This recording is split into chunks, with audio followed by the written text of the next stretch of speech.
السلام علیکم. اعوذ باللہ من الشیطان الرجیم. بسم اللہ الرحمن الرحیم. قل اعوذ برب الفلق من شر ما خلق ومن شر غاسق اذا وقب ومن شر النفاثات فی العقد ومن شر حاسد اذا حسد. آج میں بات کرنے جا رہا ہوں دو قسم کے سیگمنٹس ہیں لوگوں کے دنیا میں. سیگمنٹ سے مطلب وہ دو قسم کے حصے ہیں لوگوں کے. ایک لوگ ہیں جو کہتے ہیں کہ جی ہمیں اپنی پرسنل سپیس چاہیے، یعنی کہ ہمیں اپنی ذاتی جگہ چاہیے، ذاتی ٹائم چاہیے تاکہ کوئی ہمارے کاموں میں انٹرفیئر نہ کرے اور ہم اکیلے رہ سکیں.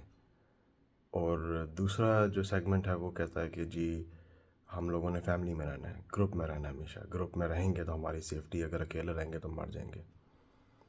اب نارملی جو اکیلے رہنے والا کانسیپٹ ہے وہ پہلے پاکستان اور انڈیا اس طرف تو بہت تھوڑا تھا، اور دونوں طرف، اور امریکہ ہو گیا، یورپ ہو گیا، اس طرف وہ اکیلے رہنے والا کانسیپٹ بہت زیادہ تھا. اور جو فیملی والا حصہ ہے وہ ان کے پاس کم تھا اور ہمارے پاس زیادہ تھا. اب کافی حد تک چیزیں جو ہے وہ برابر ہو رہی ہیں. ہمارے یہاں یہ ہوتا ہے کہ جو اگر کوئی بندہ اکیلا رہنا چاہتا ہے تو اس کو اسپیس ملتی ہی نہیں ہے. پاکستان میں، انڈیا میں، بنگلہ دیش میں، افغانستان وغیرہ میں یہاں پہ اکیلا رہنے آپشن ہی نہیں ہوتی ہے. بندے نے رہنا ہی گروپ میں ہوتا ہے.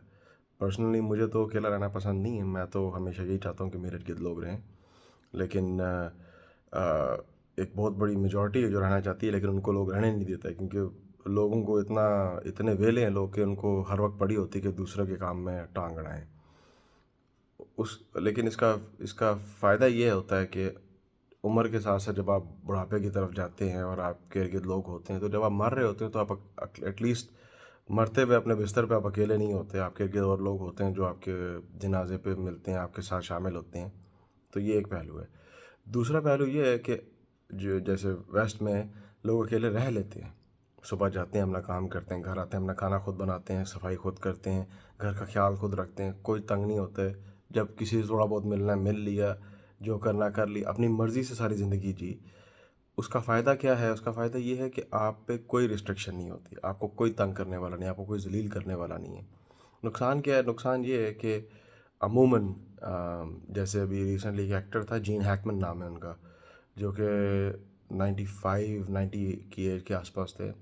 اکیلے رہنے کی وجہ سے وہ، ان کی بیوی اور ان کا کتا جو ہے وہ اکیلے مرے اور کسی کو پتہ بھی نہیں چلا، پورا ہفتہ گزر گیا اوپر.